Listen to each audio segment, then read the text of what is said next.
আসসালামু আলাইকুম এভরিওয়ান। আজকে আমি প্রিপোজিশন নিয়ে কথা বলবো। তো প্রিপোজিশনের আলোচনা কিন্তু হিউজ। অনেকে আমরা বুঝিও না কোনটা প্রিপোজিশন আর কোনটা প্রিপোজিশন না। আচ্ছা, এখানে আমরা দেখতে পাচ্ছি এখানে একটা রাউন্ড আছে, এখানে একটা রাউন্ড আছে। কোন রাউন্ডটা প্রিপোজিশন আর কোনটা না, এটা যদি আমরা একটু ভালোভাবে জানি তাহলে আমরা কিন্তু বুঝতে পারবো, প্রিপোজিশন সম্পর্কে ক্লিয়ার হতে পারবো। আচ্ছা, এখানে দেখুন, it is a round field. আচ্ছা, it is a round field. Field কি নাউন না? নাউনকে, গোলাকার শব্দটা কিন্তু নাউনকে মডিফাই করতেছে।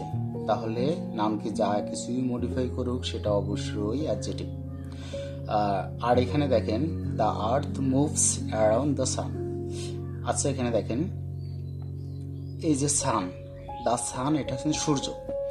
এই রাউন্ডটা কিন্তু বোঝাচ্ছে সূর্যের চারদিকে। কোনো যদি দিক বোঝায় এবং সেটা যদি নাউনের সামনে বসে তাহলে সেটা অবভিয়াসলি প্রিপোজিশন। তো এই বিষয়গুলো আমাদের একটু ভালোভাবে মাথায় রাখা দরকার। যেমন দেখেন, দ্য আর্থ মুভস অ্যারাউন্ড সান, এই যে কোনো দিক অথবা অবস্থান বোঝালে সেটা অবশ্যই প্রিপোজিশন এবং সেটা অবশ্যই নাউনের পূর্বে বসবে।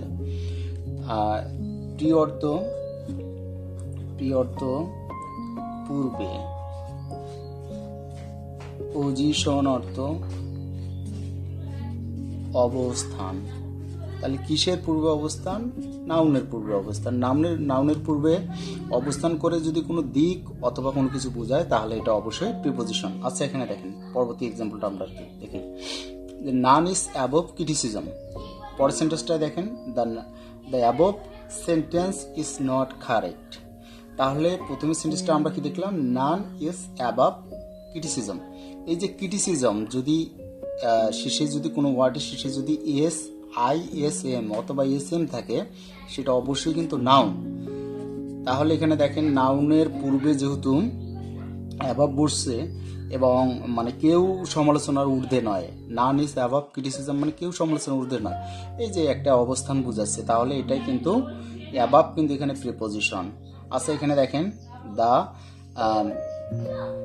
Above sentence is not correct. এই উপরের বাক্যটা, এই যে অ্যাবাবটা কিন্তু সেন্টেন্সকে বোঝাচ্ছে, তোমার সেন্টেন্সের একটা যে বোঝাচ্ছে উপরের সেন্টেন্স, এই যে নাউনকে বোঝাচ্ছে।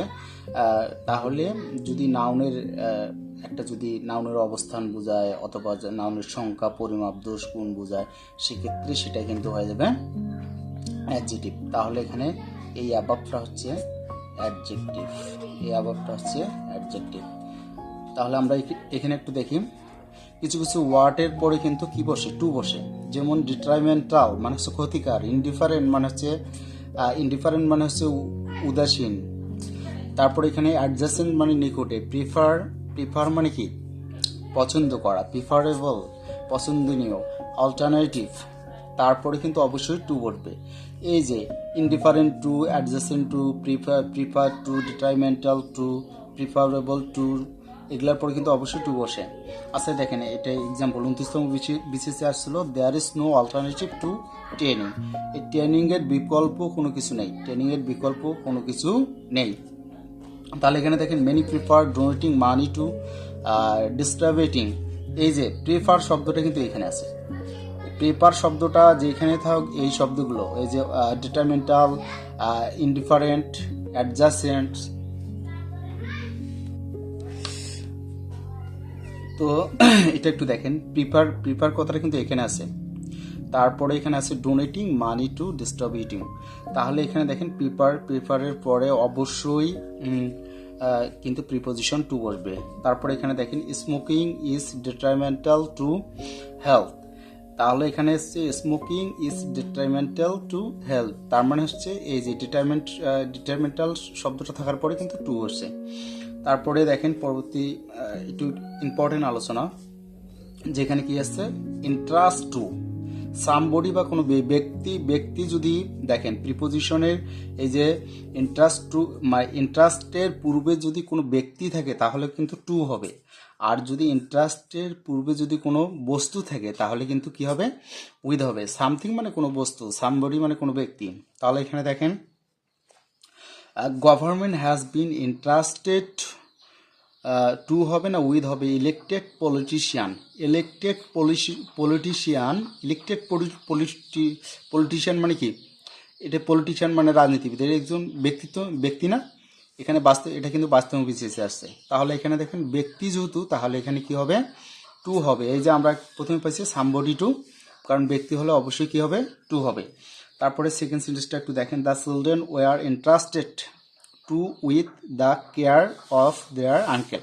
এখানে কিন্তু কেয়ার অফ মানে কি, যত্ন, দেয়ার আঙ্কেল এটা কিন্তু বোঝা নেই। এই যে এইখানে কিন্তু সামনে কি আছে, আঙ্কেল নাই, সামনে কি আছে, দ্য কেয়ার অফ, না আঙ্কেলের যত্ন।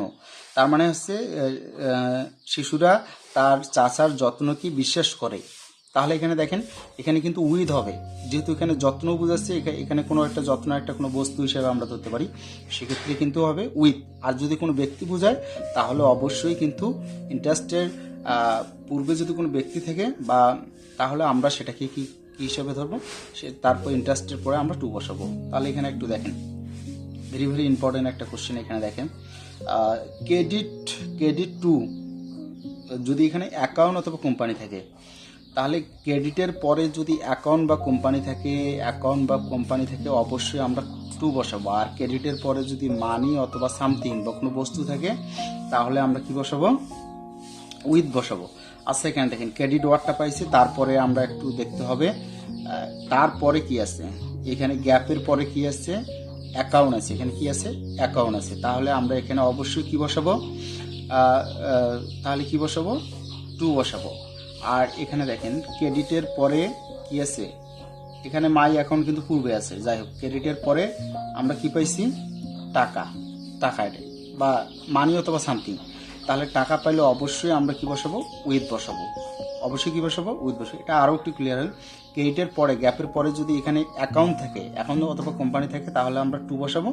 আর যদি ক্রেডিট শব্দটা থাকে তার গ্যাপের পরে যদি টাকা বোঝায় তাহলে আমরা এখানে উইথ বসাবো।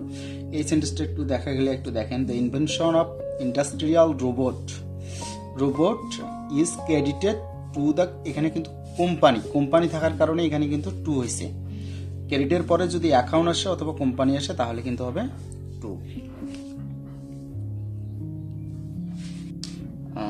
আচ্ছা একটু দেখি, ইন্ট্রোডিউস উইথ ব্যক্তি বোঝালে, মানে ইন্ট্রোডিউসের সাথে উইথ বসবে যদি সেটা ব্যক্তি বোঝায়, আর যদি ইন্ট্রোডিউসের সাথে টু বসবে যদি বস্তু বোঝায়, তাহলে এটা একটু ইম্পর্টেন্ট।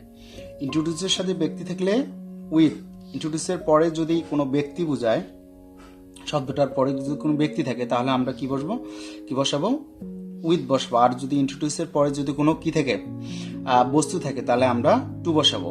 প্রিপোজিশন সবসময় নাউন অনুযায়ী হয়, তাহলে নাউনটাকে অনেক সময় ফলো করে। তারপরে এখানে দেখেন, Wordsworth introduced the reader two হবে না উইথ হবে, the new kind of poetry.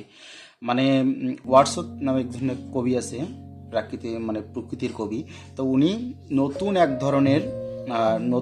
ধরনের কবিতা সম্পর্কে রিডার্স মানে হচ্ছে পাঠকদেরকে পরিচয় করিয়ে দেয়। তাহলে এখানে দেখেন, এই যে নতুন, এখানে দেখেন নিউ কাইন্ড অফ পোয়েট্রি তো বস্তু, পোয়েট্রি কখনো ব্যক্তি হয়, তাহলে এখানে কি হবে, টু হবে। তাহলে এখানে দেখেন, হি ইন্ট্রোডিউসেস রাকিব উইথ হবে না টু হবে, সে রাকিবকে আমার সাথে পরিচয় করিয়ে দেয়। তাহলে এখানে কি হবে, যেহেতু রাকিব একজন ব্যক্তি তাহলে এখানে কি হবে, উইথ হবে, টু কিন্তু হবে না।